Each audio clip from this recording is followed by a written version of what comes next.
Doprava zohráva rozhodujúcu úlohu pri formovaní nášho životného štýlu. Predstavuje jeden z hlavných pilierov spoločnosti. Slúži na prepravu osôb a tovarov. Má však aj svoju odvrátenú tvár. Významne sa podieľa na emisiách znečisťujúcich látok, negatívne vplýva na naše zdravie a životné prostredie. Používajme motorové vozidlo bezpečne, ekologicky a úsporne. Predvídajme dopravnú situáciu, plánujme trasu a vyhnime sa dopravným zápcham. Udržujme konštantnú rýchlosť a jazdíme plynule.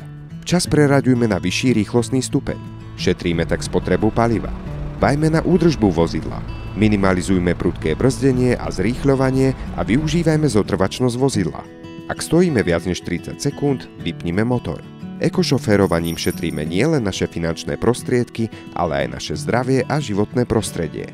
Každý náš kilometr môže byť úspornejší a ekologickejší.